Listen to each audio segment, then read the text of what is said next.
بسم اللہ الرحمن الرحیم قال الماء المستعمل لا يطهر الاحداث۔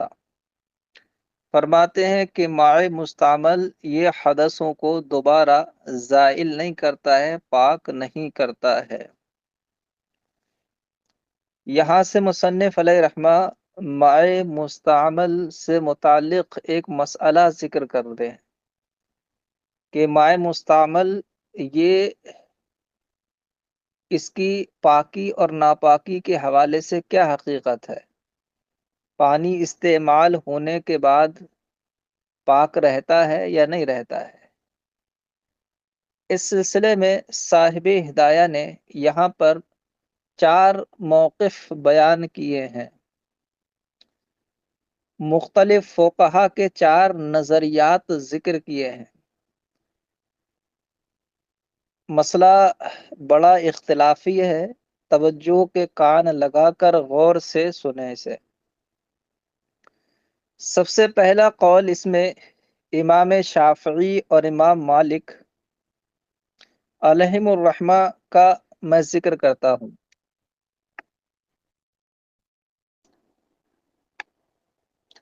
امام مالک اور امام شافعی علیہ رحمت و رضوان کا موقف اور نظریہ یہ ہے کہ پانی کے اندر اللہ پاک نے وہ صلاحیت رکھی ہے کہ اگر اس سے ایک بار حدث زائل کر لیا جائے تو اس کی صلاحیت ختم نہیں ہوتی ہے، وہ بار بار حدث کو زائل کر سکتا ہے۔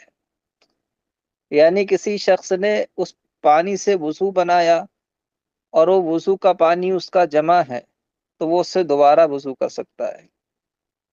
اسی طرح سے اگر کسی نے غسل جنابت کیا اور بدن کی نجاست، جو نجاست حقیقیہ منی وغیرہ پیشاب پاخانہ وغیرہ اس کے بدن پر لگا ہوا تھا، وہ اس نے پہلے الگ زائل کر لیا، پھر پانی سے نہایا صاف پانی سے، تو اس کے غسل کا جو پانی جمع ہوا ہے اگر یہ اس سے دوبارہ غسل جنابت کرے تو یہ اس کو پاک کر دے گا، اس کا غسل جنابت صحیح کر دے گا۔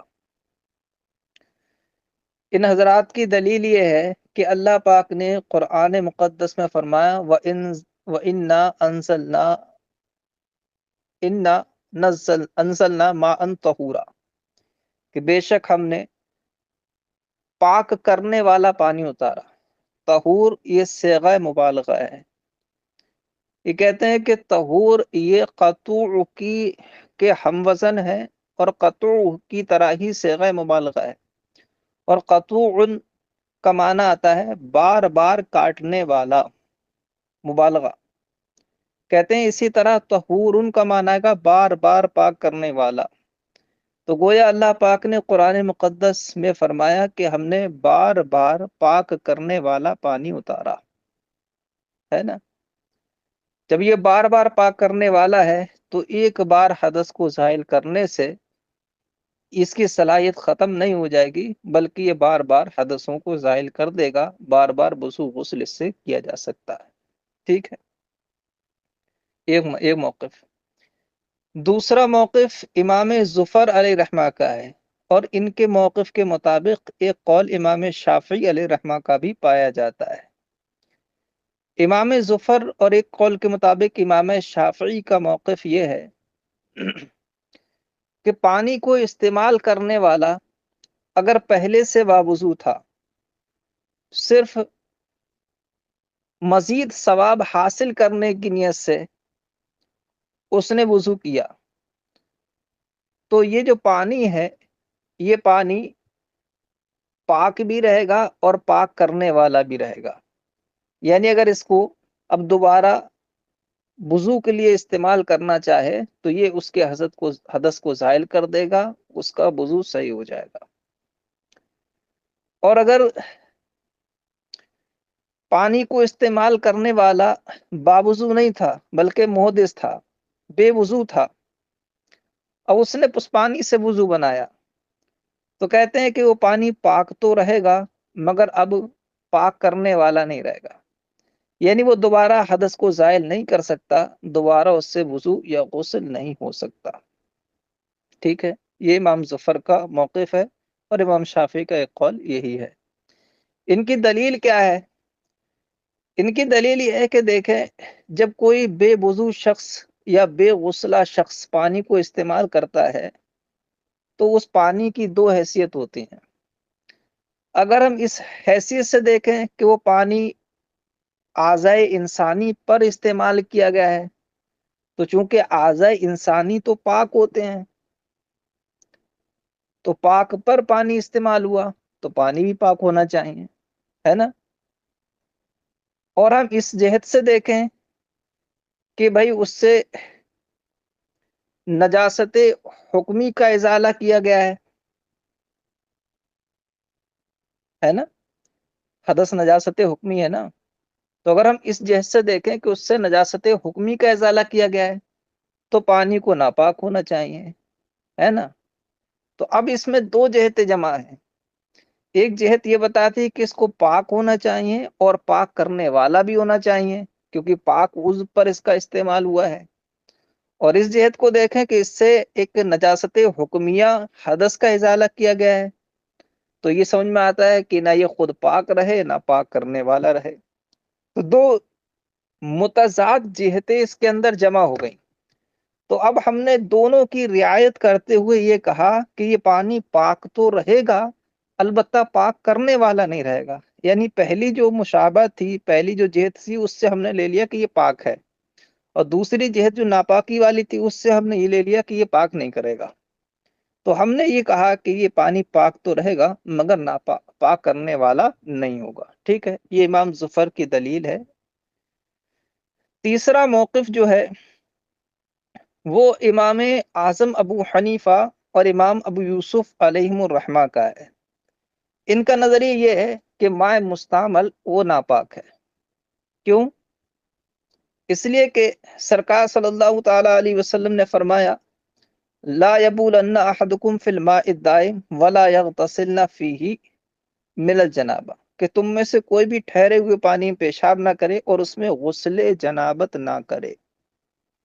اب غسل جنابت کئی بار انسان کرتا ہے تو اس کے بدن پر نجاست لگی ہوتی ہے، مثلا منی لگی ہے یا مزی لگی ہے، اور ایسے ہی وہ اس نے اس پانی کو استعمال کر لیا، تو اب چونکہ وہ ناپاکی اس پانی میں سرایت کر گئی، اس پانی میں اتر گئی، لہذا وہ پانی جو ہے وہ ناپاک ہو گیا، ٹھیک ہے۔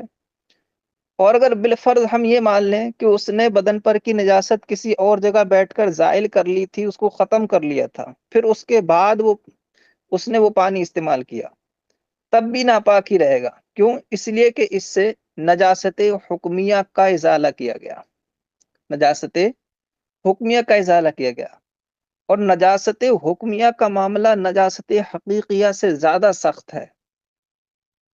نجاست حکمیہ کا معاملہ نجاست حقیقیہ جو ہوتی ہے، جو حقیقتا نجاست ہے، اس سے زیادہ سخت ہے، جبکہ نجاست حقیقیہ جس پانی سے زائل کیا جائے وہ پانی ناپاک ہو جاتا ہے بالاتفاق۔ تو جو اس سے سخت ترین نجاست ہے، نجاست حکمیہ، تو اس کو جس پانی سے زائل کیا جائے گا وہ تو بدرجہ اولا ناپاک ہو جائے گا، ٹھیک ہے۔ یہ ان حضرات کی دلیل ہو گئی کہ وہ پانی ناپاک ہے۔ اب اس میں اختلاف ہے ان دونوں کے نزدیک کہ ناپاک تو ہے لیکن نجاست غلیظہ ہے وہ پانی یا نجاست خفیفہ ہے، اس میں اختلاف ہے۔ امام اعظم علیہ رحمت و رضوان اس کو نجاست غلیظہ کہتے ہیں کہ ماء مستعمل نجاست غلیظہ ہے، اور وہ قیاس کرتے ہیں اس پانی پر جس سے نجاست حقیقیہ غلیظہ زائل کی گئی ہو، جس سے نجاست حقیقیہ زائل کی گئی ہو اس پر قیاس کرتے ہیں کہ نجاست حقیقیہ جس پانی سے زائل کی جائے وہ نجاست غلیظہ ہوتا ہے، لہذا یہ بھی نجاست غلیظہ ہوگا۔ اور امام ابو یوسف علیہ رحمہ اس کو نجاست خفیفہ کہتے ہیں۔ کیوں کہتے ہیں؟ کہ اس لیے کہ اس میں اختلاف ہو گیا۔ امام شافعی، امام ظفر وغیرہ تو اس کے پاک ہونے تک کے قائل ہیں، اور ہم جو ہے اس کے ناپاک ہونے کے قائل ہیں، اور جب کسی چیز کی پاکی ناپاکی میں اختلاف ہو جائے تو اختلاف اس میں تخفیف اور آسانی لے کر آتا ہے، تو ہم نے تخفیف اور آسانی کے پیش نظر یہ کہا کہ یہ نجاست خفیفہ ہوگا، جو نجاست غلیظہ سے کم درجے کی نجاست ہے نا۔ یہ بیٹا قاعدہ ہمیشہ یاد رکھنا، کسی بھی مسئلے میں بربنائے دلائل اگر علماء کا اختلاف ہوگا تو اس مسئلے میں خفت آ جائے گی، ہے نا. تو اس میں چونکہ پاکی ناپاکی میں اختلاف ہے، تو ایسی صورت میں خفت کا تقاضا یہ ہے کہ اس کو نجاست خفیفہ کہا جائے، نجاست غلیظہ نہیں. یہ امام یوسف نے کہا. 3 موقف ہو گئے بیٹا پورے. چوتھا موقف امام محمد علیہ رحمہ کا ہے، اور یہی امام اعظم کی ایک روایت بھی ہے. وہ یہ کہ مائع مستعمل پاک تو ہے مگر پاک کرنے والا نہیں ہے، یعنی طاہر غیر مطہر ہے. یہ طاہر غیر مطہر ہے. دلیل کیا ہے؟ دلیل یہ ہے کہ بھائی دیکھو، پانی جو ہے وہ اعضائے انسانی پر استعمال کیا جاتا ہے، اور اعضائے انسانی پاک ہیں. لہذا پاک چیز پر جو پانی استعمال کیا جائے وہ پاک ہی رہے گا. ٹھیک ہے، وہ پاک رہے گا. لیکن فرماتے ہیں چونکہ اس کو بطور قربت استعمال کیا گیا، یعنی اس لیے استعمال کیا گیا کہ ہمارا حدث اتر جائے اور ہمارے لیے نماز وغیرہ حلال ہو جائے، یا ثواب حاصل کرنے کی نیت سے اس کو استعمال کیا گیا ہے نا. قربت اور عبادت ثواب کے لیے استعمال کیا گیا ہے، تو ثواب کے لیے استعمال کرنے کی وجہ سے اس کی صفت بدل گئی. صفت بدلنے کا مسئلہ آپ مال صدقہ میں سمجھیے. جیسے کہ ہمارے پاس حلال مال ہے، ہم اگر کسی کو ہبہ کر دیں تو وہ مالدار کے لیے بھی حلال ہے، پاک ہے، اور سادات اکرام کے لیے بھی حلال اور پاک ہے. لیکن اگر وہی مال ہم صدقہ واجبہ میں ادا کر دیں تو اب وہ صرف فقیر کے لیے تو حلال اور پاک ہے، امیر کے لیے اور سادات اکرام کے لیے وہ حرام اور ناپاک ہے، حالانکہ مال وہی ہے. حکم کیوں بدل گیا؟ اس لیے کہ صفت بدل گئی. پہلے وہ مال تھا تو وہ ہبا کی صفت کے ساتھ متصف تھا تو سب کے لیے پاک اور حلال تھا، لیکن اب وہی مال صدقہ واجبہ ہونے کی صفت کے ساتھ متصف ہو گیا تو صرف غریب و فقیروں کے لیے تو پاک و حلال رہا، مالداروں اور سادات کے لیے وہ ناپاک ہو گیا. کہہ رہے ہیں اسی طرح وہ پانی پاک اجزا پر استعمال کیا تو اس سے پاک تو رہا، مگر چونکہ اس کو قربت کے لیے استعمال کیا گیا، عبادت اور ثواب کے لیے استعمال کیا گیا، تو اس کی صفت متغیر ہو گئی، اور صفت کے متغیر ہونے سے حکم متغیر ہو جاتا ہے. لہذا اس کا حکم متغیر ہو کر یہ ہو گیا کہ یہ خود پاک تو رہا مگر اب یہ پاک کرنے والا نہیں ہے. ٹھیک ہے، یعنی طاہر ہے لیکن پاک کرنے والا نہیں کہلائے گا. یہ طاہر غیر مطہر ہو گیا. یہی چوتھا جو مذہب، یہ چوتھا جو موقف ہے مذہب حنفی میں، اسی پر فتویٰ ہے لوگوں کی آسانی کے لیے. ورنہ اگر مائع مستعمل کو ناپاک قرار دے دیے جائے تو میں سمجھتا ہوں کوئی انسان وضو کر کے نماز پڑھنے لائق بچے گا ہی نہیں، کیونکہ اعضائے وضو سے ٹپک کر وہ کپڑوں پر لگ جاتا ہے، دوسرے حصے پر لگ جاتا ہے بدن پر، اور وضو کرتے ہوئے اس کے چھینٹے کپڑوں پر آتے رہتے ہیں. تو اگر وہ ناپاک ہوتا تو ہمارے کپڑے پاک ہی نہیں ہو پاتے کبھی، اور ہم وضو کر کے نماز ہی نہیں پڑھ پاتے ڈھنگ سے، بالخصوص عوام کہ وہ ایسی احتیاط کر ہی نہیں پاتے. تو نماز پڑھنا لوگوں کو دشوار ہو جاتا. تو تیسیرا للناس، لوگوں پر آسانی کے لیے اسی امام محمد علیہ رحمہ کا جو موقف ہے اور امام اعظم کی ایک روایت ہے، اسی پر فتویٰ ہے شروع سے اب تک. ٹھیک ہے، کہ مائع مستعمل پاک تو ہے مگر پاک کرنے والا نہیں ہے، یعنی دوبارہ اس سے حدث کا ازالہ نہیں ہو سکتا. پورے سبق کا خلاصہ میں نے ذکر کر دیا ہے. اب میں ترجمہ کر رہا ہوں، آپ سنیے اور ترجمہ ملائیے. قال الماء المستعمل لا يطهر الاحداث. صاحب قدوری نے فرمایا کہ مائع مستعمل یہ حدث کو دوبارہ زائل نہیں کرے گا، خلافا لمالک و شافعی، امام مالک اور شافعی کے برخلاف. ہما یقولان ان الطہور ما یطہر غیرہ مرتن بعد اخرى فالقطو. یہ دونوں کہتے ہیں کہ ان الطہورا، کہ بے شک طہور، قرآن نے پانی کو طہور کہا نا، انا انزلنا ماء طہورا، تو طہور سیدھے کہہ رہے ہیں. یعنی انہوں نے ایک جملہ یہاں چھوڑ دیا ہے. دلیل ایسے بنے گی لأن الماء طہور والطہور ما یطہر غیرہ مرتن بعد اخرى. یہ پوری دلیل بنے گی. انہوں نے ایک جملہ دلیل کا چھوڑ دیا ہے. یہ دونوں کہتے ہیں کہ پانی طہور ہے، اور طہور وہ ہوتا ہے جو اپنے غیر کو بار بار پاک کر دے. کل قطو، جیسے کہ قطو.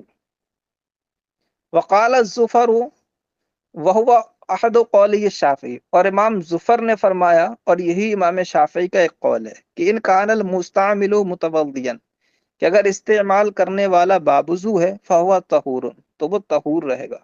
بیٹا طہور اور طاہر میں فرق سمجھ لینا، طاہر اسے کہتے ہیں جو خود پاک ہو، اور طہور اس کو کہتے ہیں جو خود پاک بھی ہو اور دوسرے کو پاک کر دے۔ تو جہاں یہ طہور بولیں گے تو مطلب وہ خود بھی پاک ہے اور پاک کرنے والا بھی ہے۔ کہتے ہیں ان کان المستعمل متوضیا، کہ اگر استعمال کرنے والا بابوضو ہے فهو طہور، تو پانی طہور ہے، یعنی پاک بھی ہے، پاک کر بھی دے گا۔ وان کان محدثا، اور اگر استعمال کرنے والا محدث ہے فهو طاہر غیر طہور، تو وہ صرف پاک کرنے والا ہے، وہ صرف پاک ہے، پاک کرنے والا نہیں ہے۔ کیوں؟ دلیل کیا ہے؟ لأن العضو طاہر حقیقتا، اس لیے کہ عضو حقیقت میں پاک ہے۔ وَبِاعْتِبَارِ يَكُونُ الْمَاءُ طَاهِرًا، اور اس اعتبار سے پانی پاک ہوگا۔ لَكِنَّهُ نَجِسٌ حُکْمًا، لیکن وہ عضو حکماً نجس ہے، کیونکہ اس پر نجاست حکمیت آ رہی ہے، حکماً نجس ہے وہ عضو۔ وَبِاعْتِبَارِ يَكُونُ الْمَاءُ نَجِسًا، اور اس اعتبار سے پانی ناپاک ہوگا۔ فَقُلْنَا بِانْتِفَاءِ الطَّهُورِيَّةِ وَبَقَاءِ الطَّاهِرَةِ عَمْلًا بِالشِّبْهَيْنِ، تو ہم نے طہوریت کے انتفاع اور طہارت کی بقا کا قول کیا، عمل بالشبہین، دونوں مشابہتوں پر عمل کرتے ہوئے۔ وقال محمد وهو روایت عن ابی حنیفہ، اور امام محمد علیہ الرحمہ نے فرمایا، اور یہی امام اعظم کی ایک روایت ہے، کہ ہوا طاہر غیر طہور، کہ مائع مستعمل پاک ہے، پاک کرنے والا نہیں ہے۔ دلیل کیا ہے؟ لأن ملاقات الطاہر الطاہر لا توجب التنجس، اس لیے کہ پاک چیز کا پاک چیز سے ملنا یہ ناپاکی کو واجب نہیں کرتا ہے۔ الا انہ اقیمت بہ قربت، مگر یہ کہ اس سے قربت اور عبادت ادا کی گئی ہے۔ فتغیرت بہ صفت، تو اس سے اس کی صفت بدل گئی، کمال صدقہ، جیسے صدقے کا مال۔ وقال ابو حنیفہ و ابو یوسف، اور امام اعظم اور امام یوسف علیہ الرحمہ نے فرمایا، ہوا نجس، مائع مستعمل ناپاک ہے۔ لقولی علیہ السلام، اس لیے کہ اللہ کے رسول صلی اللہ تعالی علیہ وسلم نے فرمایا، لا یبولن احدکم فی الماء الدائم ولا یغتسلن فیہ من الجنابہ، کہ تم میں سے کوئی بھی ٹھہرے پانی میں غسل نہ، وہ پیشاب نہ کرے اور نہ اس میں غسل جنابت کرے۔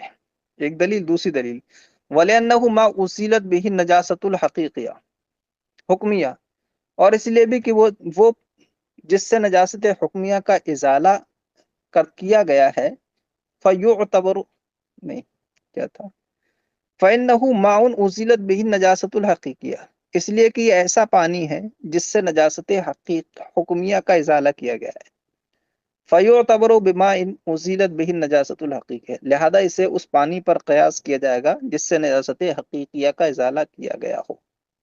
ثم فی روایت الحسنی عن ابی حنیفہ، پھر امام اعظم سے جو امام حسن کی روایت ہے اس میں یہ ہے کہ نجاست غلیظہ، کہ ماء مستعمل نجاست غلیظہ ہے، اعتبارا بالمستعمل فی الحقیقیہ، قیاس کرتے ہوئے اس پانی پر جس کو استعمال کیا گیا ہو نجاست حقیقیہ کے ازالے میں۔ وفی روایت ابو یوسف عنہ، اور امام اعظم کی جو روایت امام ابو یوسف سے ہے اس میں یہ ہے، وہ قولہ، اور یہ امام یوسف کا بھی قول ہے، کیا کہ نجاست خفیفہ، کہ ماء مستعمل نجاست خفیفہ ہے، لے مکان الاختلاف، اختلاف ہونے کی وجہ سے۔